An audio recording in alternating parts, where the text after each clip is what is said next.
And now one more person to jump on that leaderboard list. Career home run number 243. He is now second all-time on the Mets home run list. Darryl Strawberry, the only one that awaits him at 252. Chocolate milk and squats.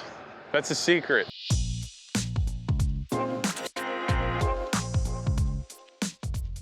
From MLB.com, this is the Morning Lineup Podcast. I'm your host, Matt Monaghan. Today is Monday, June 9th.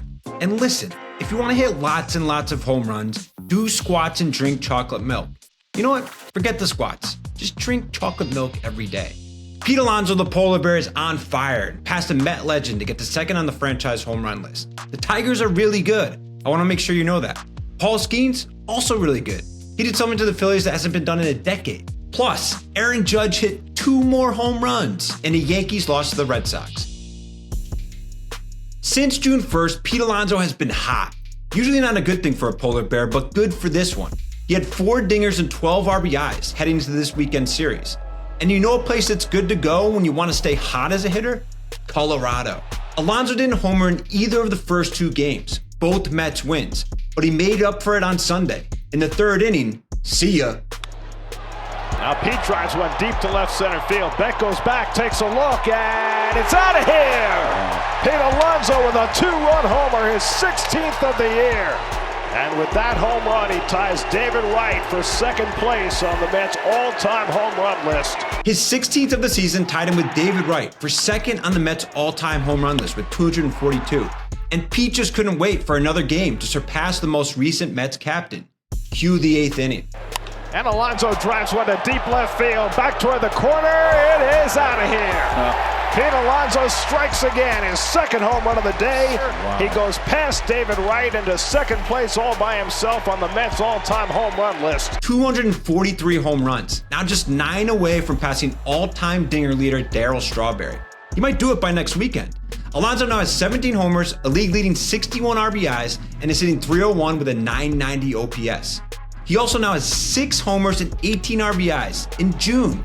It's June 9th. The Mets franchise record for RBIs in the calendar month is 34 by Gary Carter. Alonso is now on pace for 61. Jeff McNeil also hit 2 home runs. Francisco Alvarez hit one 450 feet, and Juan Soto was on base 6 times in the Mets' 13-5 win. He had 3 hits and 3 walks. The Mets now have 42 wins, best in the NL, and are 4.5 games up on the Phillies for first place in the NL East.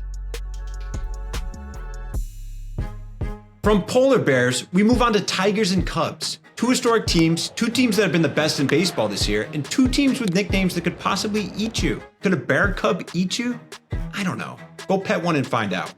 Anyway, the 2 teams met in Detroit for a big 3-game set this weekend. The Tigers won Game 1, the Cubs won Game 2, so Game 3 on Sunday would be a rubber match to see who was king of the Central. Spencer Torkelson would like to be king. In the air, deep right field. Tucker is back at the wall. It's over his head, clanging off the fence, back in play.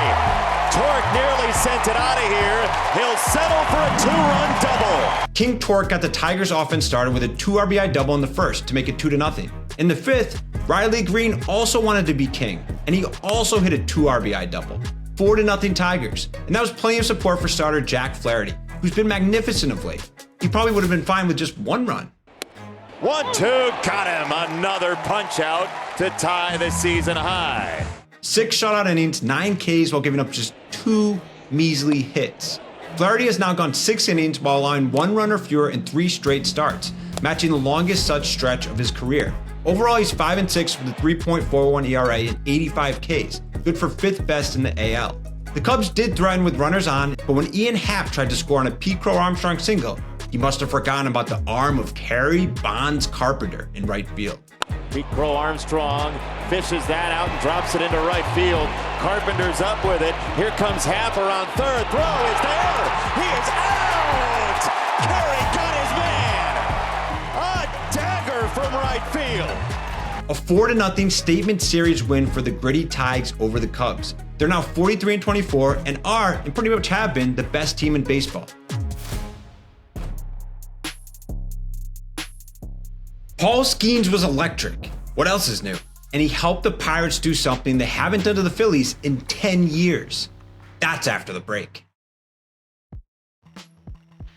The Pirates only mustered 2 runs in Sunday's game against the Phillies, but that was fine because, well, this guy was on the mound. And look at this guy.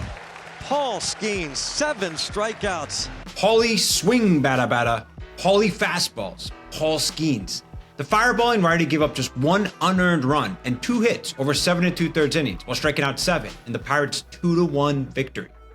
Andrew McCutchen had the go-ahead RBI single in the 8th. Skeens now has a 1.88 ERA in the season, good for 2nd in the NL. Over his last 7 starts, he has a 1.12 ERA.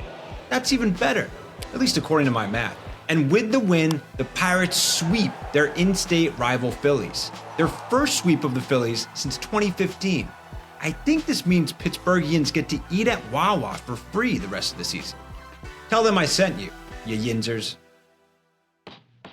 Elsewhere around the league, Center field. Hit well. Hit very well. And gone! Judge does it again. The wind wouldn't hold it. Aaron Judge hit 2 home runs. He now has 23 on the year, and his average bumped to 396. But it wasn't enough as the Yankees lost to the Red Sox 11-7 and lost a 3-game set in the Bronx. Boston hit 5 home runs of their own, matching the most they've ever hit there. Rafael Devers homered, his 14th, and Carlos Narvaez, the former Yankee, hit the big go-ahead 3-run blast in the 6th. The Giants won their 5th in a row, beating the Braves 4-3, finishing off a sweep in San Francisco. Mike Yastrzemski and Matt Chapman both doubled to keep the Giants just 1.5 games back of the Dodgers for first place in the NL West. Atlanta, meanwhile, has now lost 7 in a row. That's not great. Mookie Betts hit a homer, his 9th, and the Dodgers beat the Cardinals 7-3, avoiding the sweep. The old man, although he's younger than me, Clayton Kershaw struck out 7 over 5 innings, giving up just 1 run. Manny Machado homered again, and that was all the Padres needed to beat the Brewers 1-0. Rookie Ryan Berger gave up just 1 hit and 0 runs over 5 1/3. Machado now has 10 homers on the year and 7 in his last 16 games. The Red Hot Rays nipped the Marlins 3-2. Yandy Diaz hit a 2-run homer, his 9th, and Drew Rasmussen continued his dominant season. The righty gave up just 2 earned runs over 6 and is now 5-4 with a 2.22 ERA. The Rays are also now an MLB best 14-4 since May 20th. Brooks Lee and Christian Vasquez hit back-to-back homers for the Twins to halt the streaking Blue Jays 6-3. Joe Ryan continued a strong 2025, giving up just 2 earned runs over 5. He's now 7-2 with a 2.96 ERA. Salvi Perez hit his 5th homer of the year to help the Royals top the White Sox 7-5 and avoid a sweep. Jack Caglione had 4 hits, including a double. He's the second Royal to have a 4-hit game within his first 6 games, joining Bo Jackson. That's pretty good company. For any other scores and news, head on over to MLB.com.